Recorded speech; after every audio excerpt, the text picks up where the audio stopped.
교회 오니까 어떻습니까? 행복하십니까? 그럼 여러분의 가정은 어떻습니까? 행복하십니까? 네. 우리 그런 행복한 마음으로 믿음의 고백을 하겠습니다. 가슴에 손 얹고 고백합니다. 예수님 안에 나는 행복합니다. 예수님 안에 나에게 기적이 일어납니다. 아멘. 믿음이 없이는 하나님을 기쁘시게 할 수 없나니 하나님께 나아가는 자는 반드시 그가 계신 것과 그를 찾는 자들에게 상 주심을 믿어야 할지니라.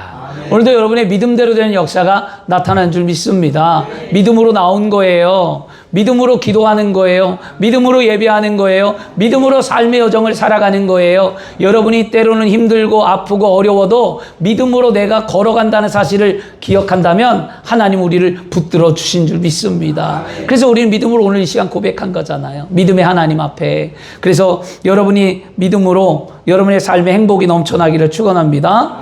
오늘 제목이 뭐냐면 따라하겠습니다. 나의 도움이 어디서 올까? 도움이 어디서 오냐는 거예요. 나의 도움이. 여러분 어떻게 생각하세요? 여러분을 돕는 자가 누구예요? 하나님이죠. 근데 성경은 이렇게 말하죠.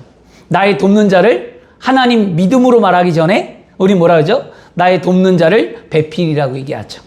하나님은 아담이 혼자 있는 것을 원치 않고 외롭고 힘들어 지쳐하는 아담을 향하여 갈비뼈를 취하여 아내 하와를 만들어서 돕는 배필을 주었다라고 얘기합니다. 그러므로 가정은 혼자 세워가는 것이 아니라 아내와 남편이 함께 세워져 가는 것이 가정인 줄 믿습니다. 그러면 어떻게 할까요? 서로 이해하고 용납하고 품으며 도우며 살아가는 거예요. 좀 불편해도 여러분 가족이 불편할 것 같으면 혼자 살아야 돼요. 가족은 좀 불편해도 참고 살아가는 거예요. 이해하면서. 왜? 나를 사랑해서 만났으니까. 남편이 나를 사랑해서 만나고 아내가 나를 사랑해서 만났으니까. 그리고 자녀가 서로 부부가 사랑해서 낳은 결실이 자녀이기 때문에 우리는 불편하더라도 뭐 하는 거예요?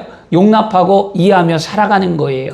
그것이 하나님의 섭리와 뜻입니다. 그 돕는 배필이에요. 그러면 도움은 가족들로 인해서 도움이 나타나겠죠. 그런데 그걸 믿음 안에 들어오면 이제 세상은 가족이 돕는다고 하지만 믿음 안에 들어오면 창조주 하나님이 나를 창조하시니가, 이 세상을 창조하시니가, 나를 사랑하시는 예수님이, 나와 함께 하시는 성령님이 나를 사랑하기 때문에 나를 도와준다는 거예요. 이게 우리의 신앙의 고백이 되어야 할 줄 믿습니다. 그래서 우리가 하나님께 나와 예배하고 기도하는 것, 여러분 우리가 뭐 때문에 기도하죠? 세상 사람들과 우리가 다른 거나 같은 건 뭐예요? 복 받기 위해 기도하잖아요. 근데 세상과 우리의 다른 게 뭐라 그랬어요? 세상은 자신의 욕구와 욕망과 자신을 향해 기도하는 것을 기도라고 얘기하지만 우리 믿는 자의 기도는 내 욕망과 내 욕구와 내 어떤 삶을 향해 기도하기보다 먼저 하나님의 나라와 영광을 위해 하나님의 뜻이 이 땅 가운데 나를 통해 이루어지기 위해 기도하는 것이 먼저라고 가르쳐 주었습니다. 오늘 그런 기도를 드림을 통해 여러분이 영혼이 잘 되고 범사가 잘 되고 강건하기를 축원합니다. 불교 방송에 옛날에 TV 방송에 불교에서 유명한 스님이 하나 있죠. 지금도 유튜브에 많이 떠요. 누구냐? 법률 스님이에요. 굉장히 유명합니다. 불교에서. 이 법률 스님이 한 프로그램에서 이런 말을 했어요. 뭐라 그랬냐면 뭐뭐 해주세요.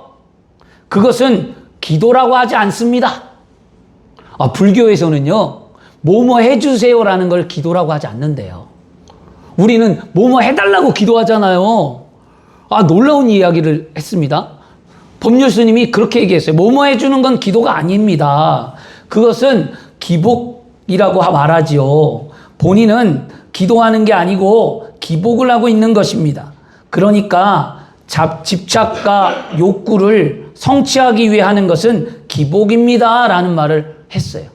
제가 이 말을 들을 때 너무 충격적으로 다가왔고요. 그 말을 들으면서도 깨닫는 게 하나가 있었어요. 뭐냐?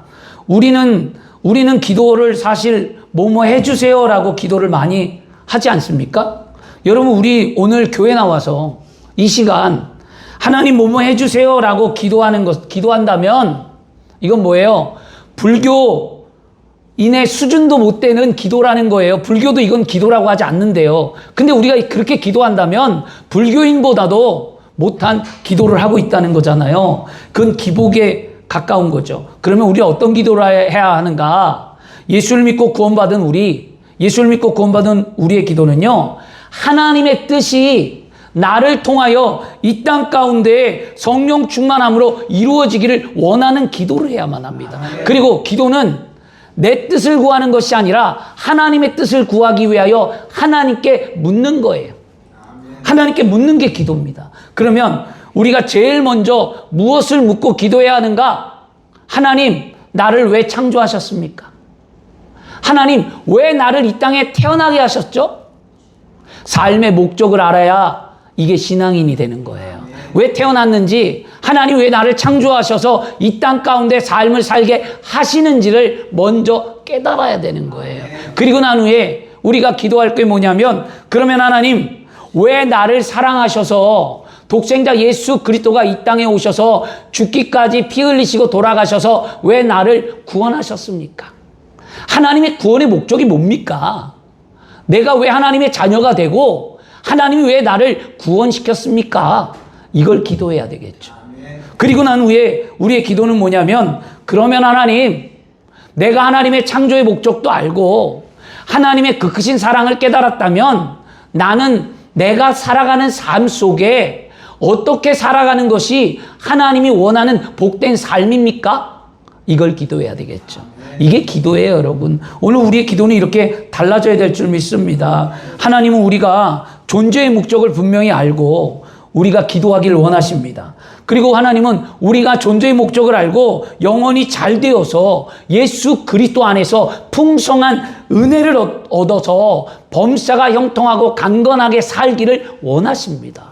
그리고 우리가 그런 믿음을 갖고 하나님 앞에 한 위로부터 내려오는 성령의 은혜를 구할 때 그 성령 하나님이 나와 함께함으로 내 인생에 막혔던 길들이 열어지고 보이지 않는 세계의 길이 열어지며 내가 답답한 현실의 문제가 해결되는 줄 믿습니다.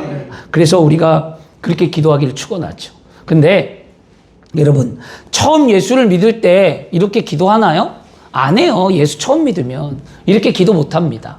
그리고 신앙이 성숙하지 않으면 이런 기도 못해요. 그리고 또 하나, 신앙이 있다 하더라도, 여러분이 신앙이 있다 하더라도 안 넘어집니까? 시험 안 듭니까? 시험 들어요. 신앙이 있다 하더라도. 우리가 견딜 수 없는 아픔, 고통, 말할 수 없는 힘듦이 찾아올 때 우리는 그런 기도 못해요. 삶의 목적이 뭔지, 하나님이 나를 왜 구원했는지, 내가 어떻게 살아가야 하는지, 이 기도의 본질적인 거를 기도 못할 때가 있다는 거예요. 그러면 우리 어떤 기도를 하냐? 그럴 때 우리가 하는 게 이런 기도 아니겠어요? 그냥 해주세요, 하나님.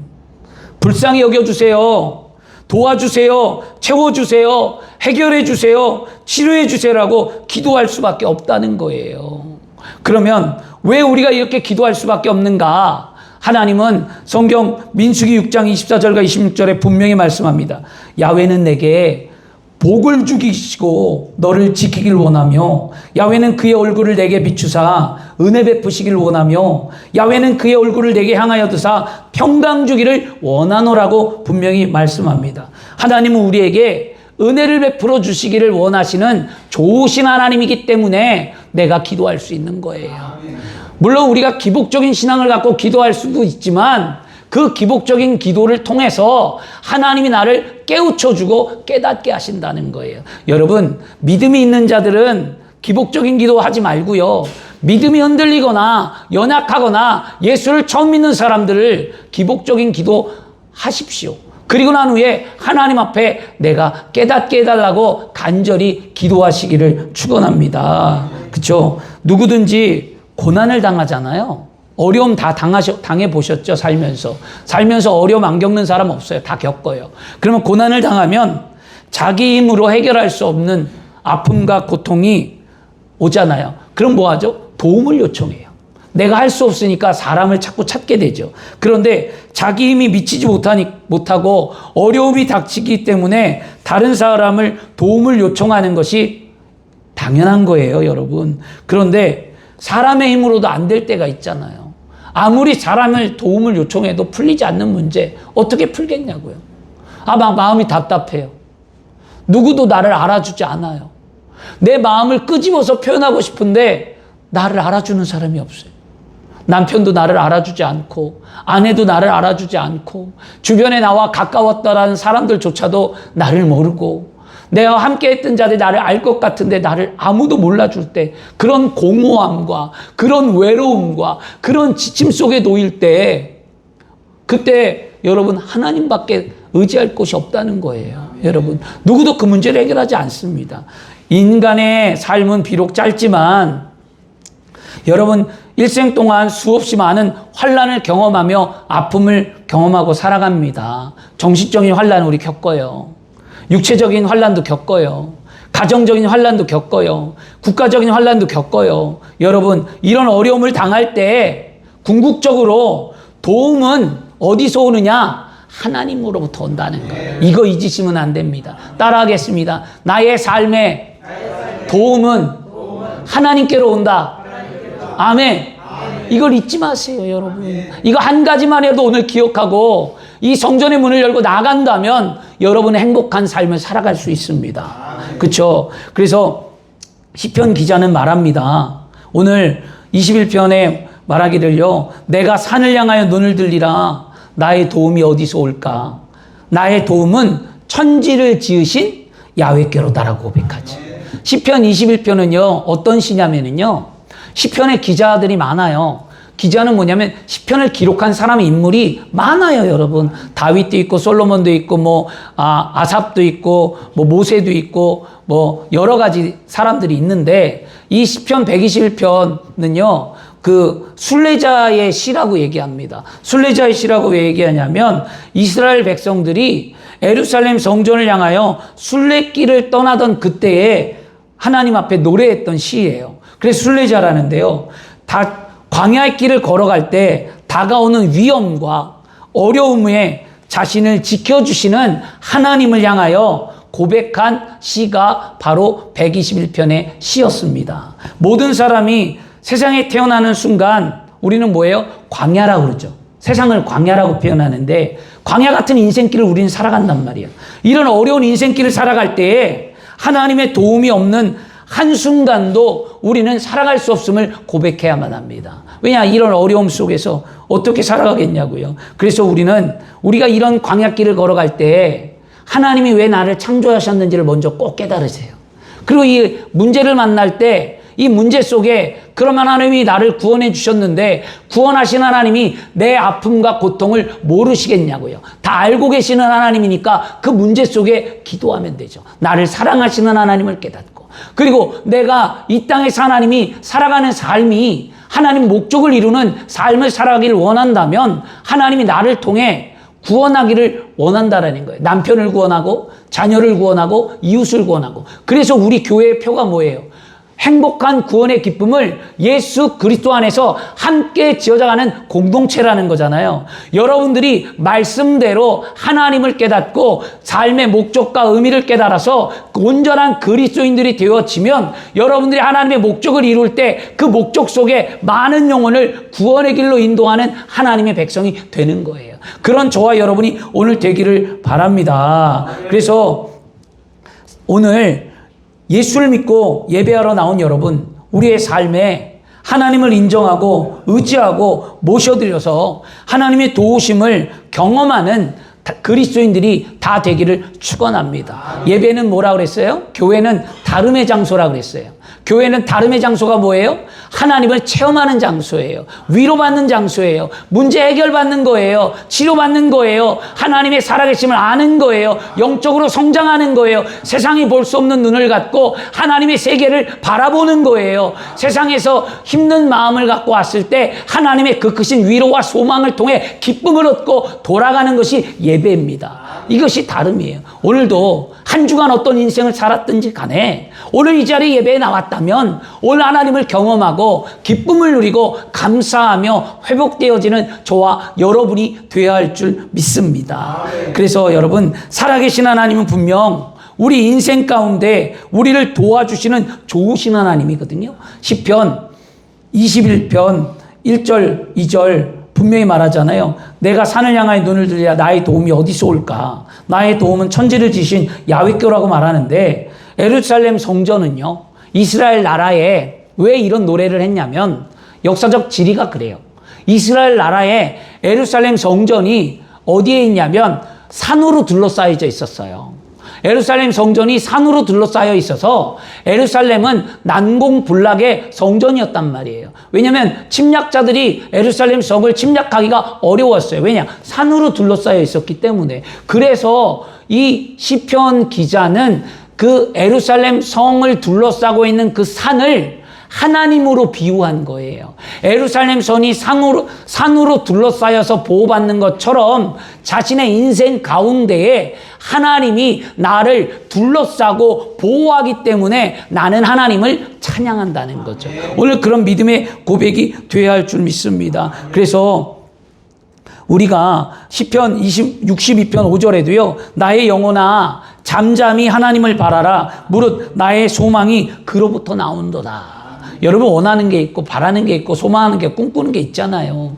그것을 누구에게 아뢰겠냐고요. 남편에게 아뢰야 그게 이루어져요? 여러분 아내가 이루어져요? 자녀가 이루어져요? 세상에 누군가 여러분의 소원을 이루어져요? 아니에요. 여러분을 창조하신 하나님만이 여러분의 소원을 이루어준다는 거예요. 그 하나님 앞에 우리가 소원을 아뢰어서 오늘 마음의 짐을 더는 귀한 시간이 되어야만 합니다. 우리의 진정한 도움의 원천은 오직 하나님 한 분뿐입니다. 왜냐하면 하나님이 어떤 하나님이요? 창조주 하나님이에요.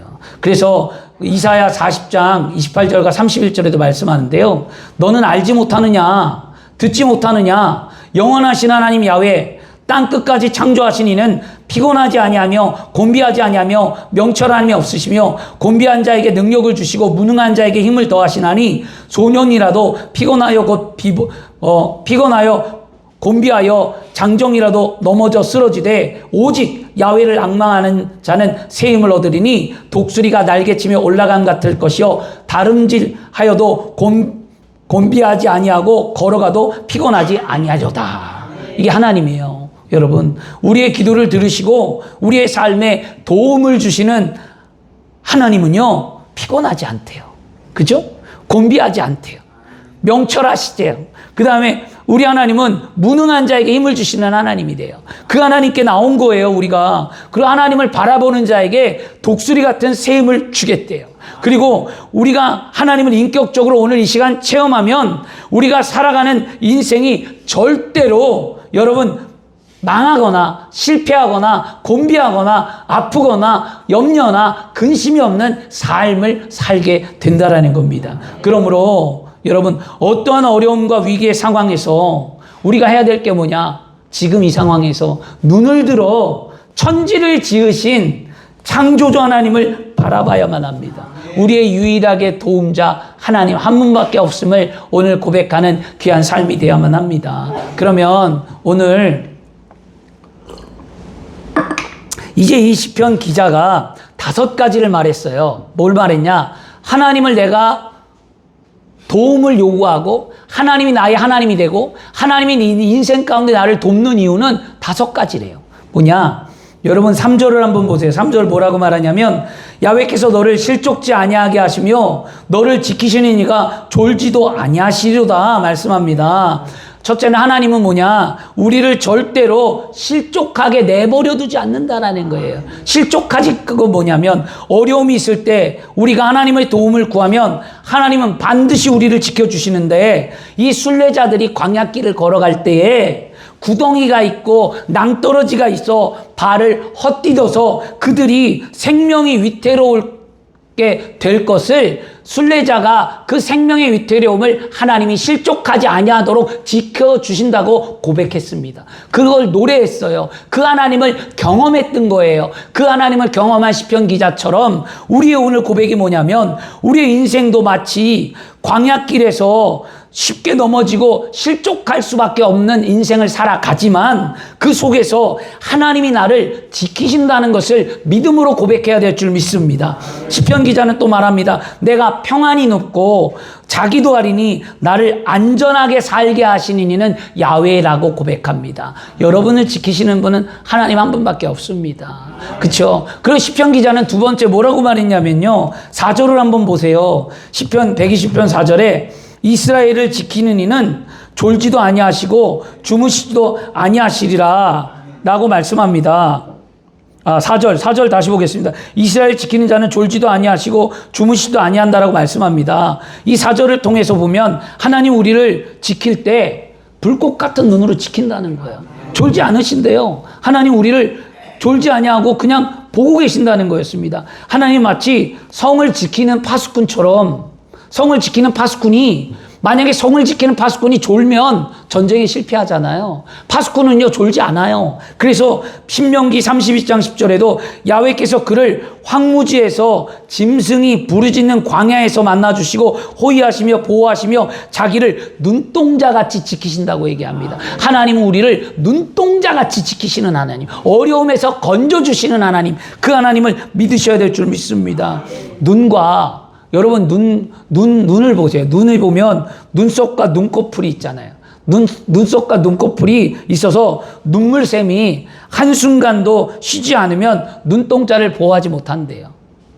그거 아십니까? 우리 눈이 눈꺼풀이 있고 눈썹이 있는데 그 다음에 눈물이 있는데 이 세 가지가 한순간도 여러분 멈추지 않고 움직이기 때문에 우리의 눈이 보호받는 거예요. 근데 그게 멈추잖아요? 눈 보호 못 받아요. 눈 깜빡깜빡 안 해봐요. 눈시리다라고 말하죠. 눈이 깜빡깜빡 안 하고 눈을 감지 않으면 위험이 날라올 때 눈은 우리가 방지할 수 없잖아요. 위험하면 우리 눈 감잖아요. 그것처럼 그렇게 한시도 쉬지 않는 거거든요. 그것처럼 하나님이 우리를 한시도 쉬지 않고 우리를 지키고 보호하신다는 거였습니다. 하나님 매 순간 우리를 보호하신 줄 믿습니다. 하나님 우리보다 먼저 앞서가십니다.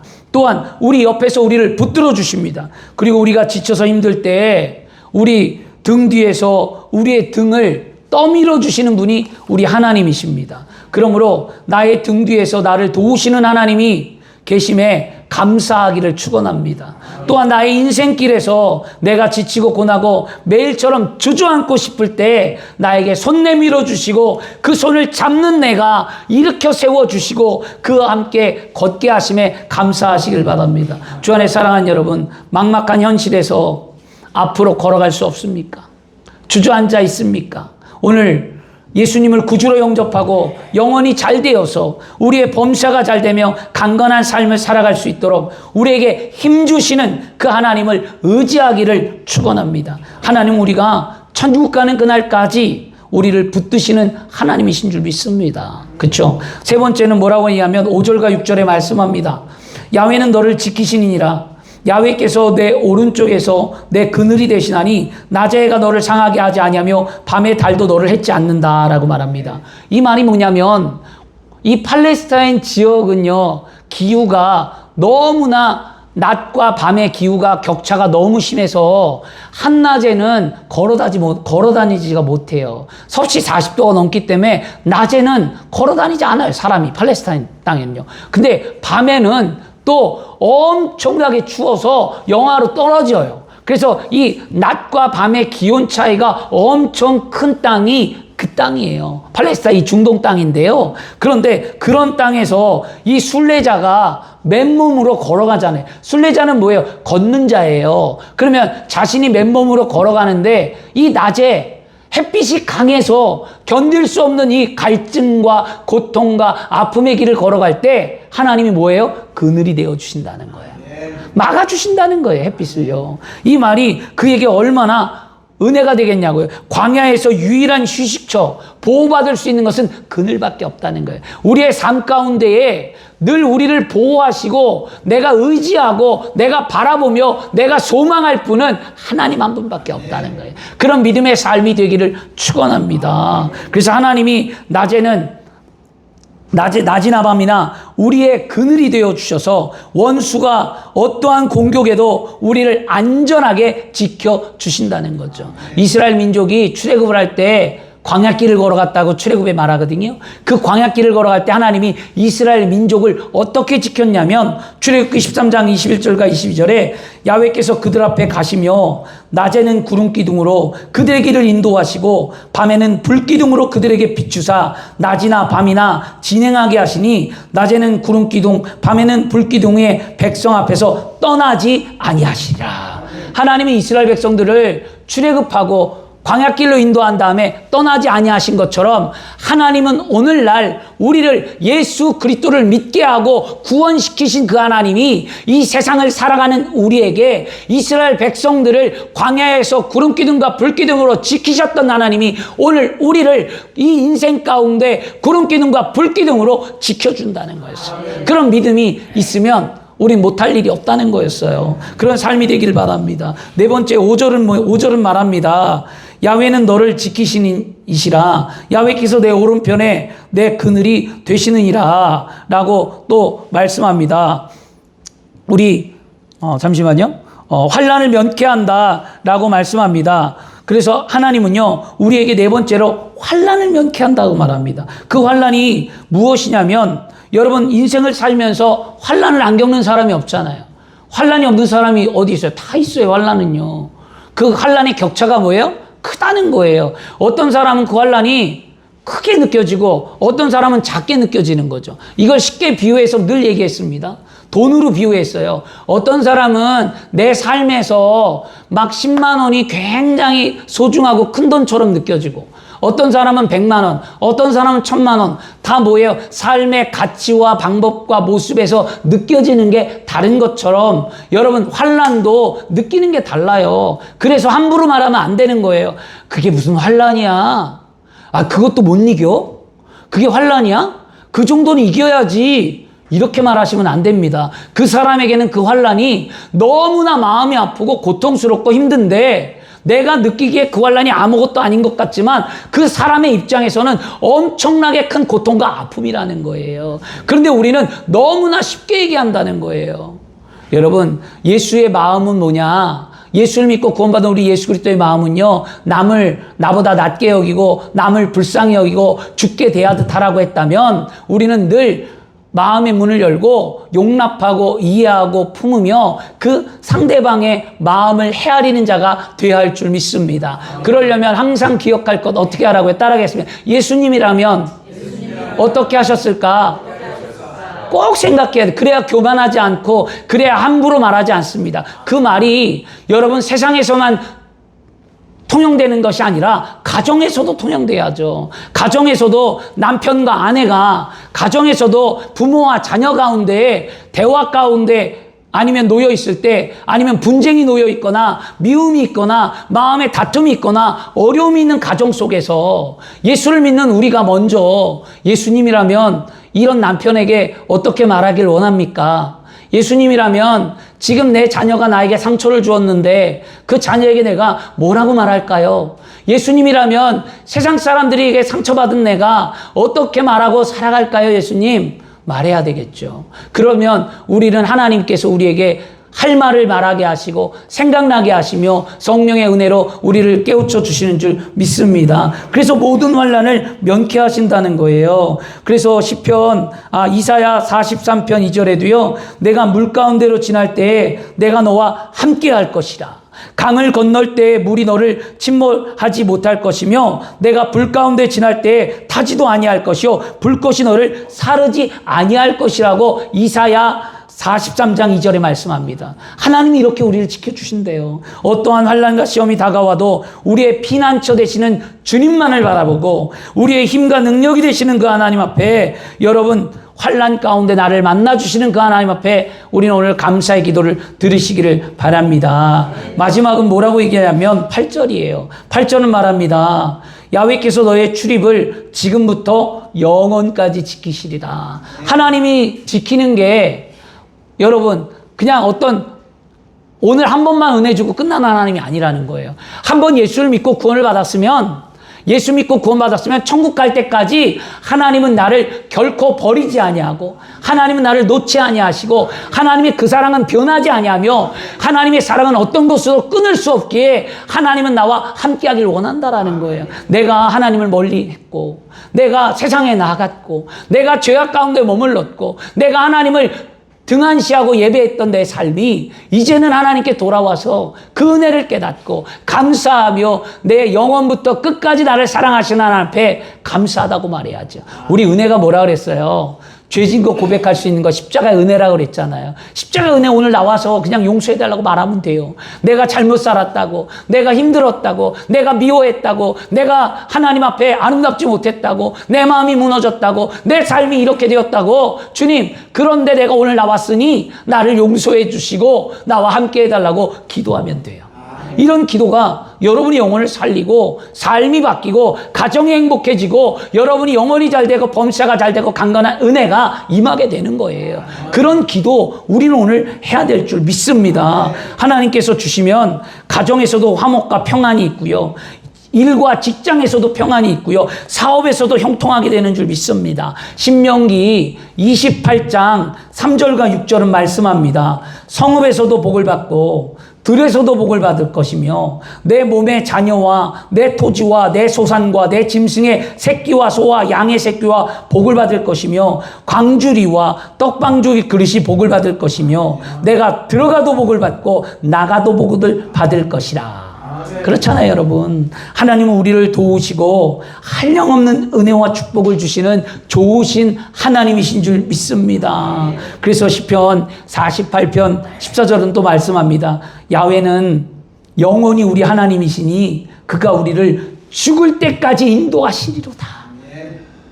저는 이 말이 오늘 제 가슴을 치는 거예요.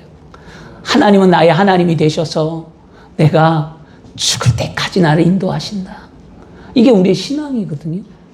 저는 요즘에 예배를 준비하면서 한 구절 한 구절 할 때마다 그게 내 마음에 막 사무칠 때가 있었어요. 오늘 이 말씀이 제 마음에 너무나 와닿았어요.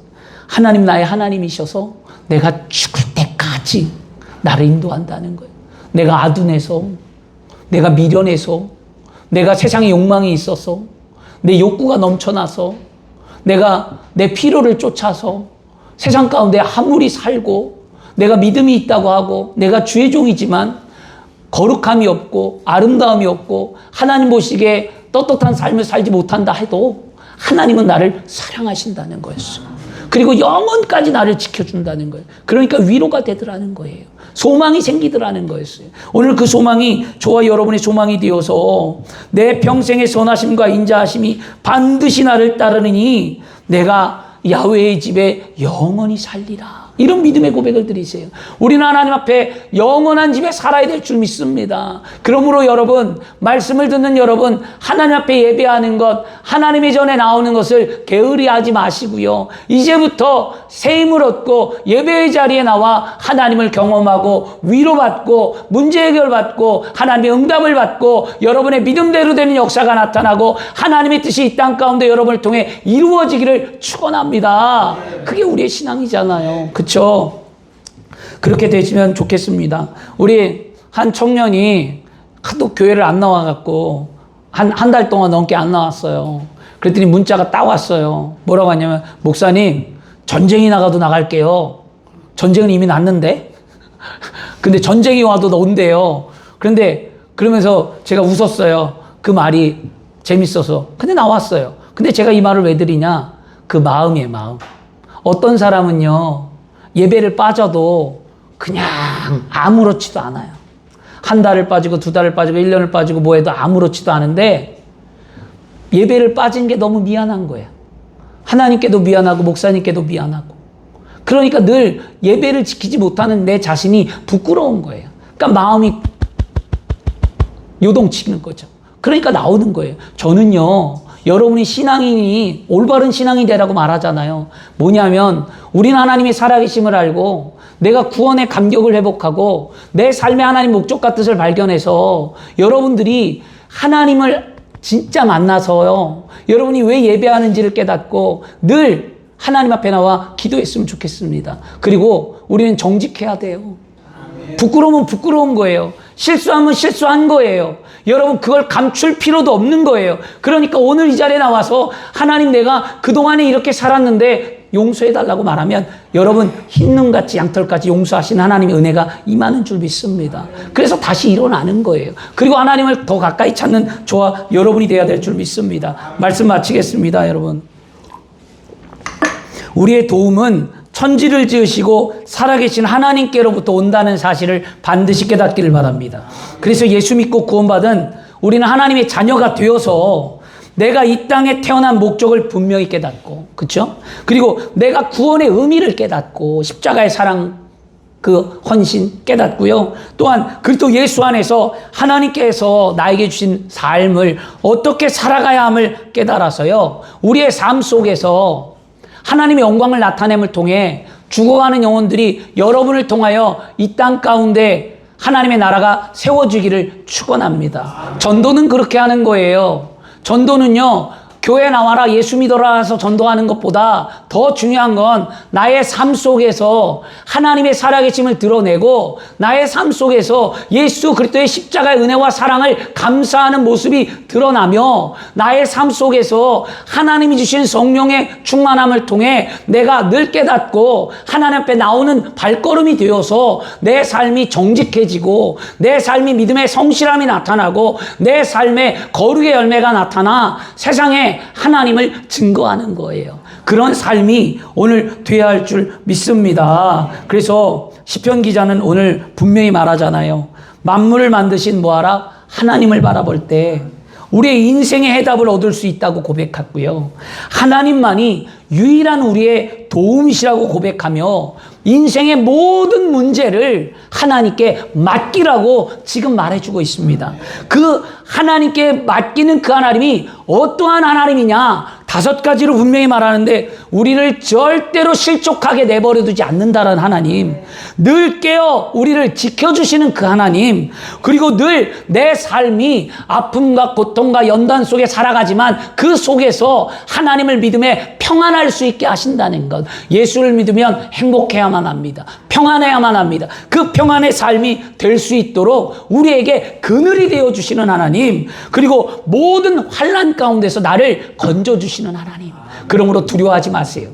인생의 문제 속에 남편과 자녀와 사업과 물질과 환경과 노후와 모든 것 두려워하지 말고 그 속에서 하나님이 나를 지키시리라, 하나님이 해결하시리라, 하나님이 함께 하시라는 것을 믿음으로 선포하는 삶이 되기를 바랍니다. 그래서 우리의 신앙이 흔들리지 않고 내가 예수 믿고 구원받았으면 천국 가는 그날까지 믿음의 삶을 영원토록 살아가리라고 고백하는 귀한 시간이 되어야 될 줄 믿습니다.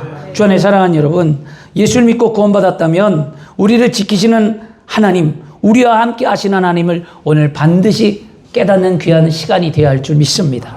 우리는 오늘도 이런 믿음의 고백을 드림으로 하나님의 응답과 축복을 받는 삶이 되어서 여러분의 인생이 아름다움으로 펼쳐지기를 그리스도의 이름으로 축원합니다. 기도하겠습니다. 좋으신 아버지 하나님 감사합니다. 오늘도 하나님께서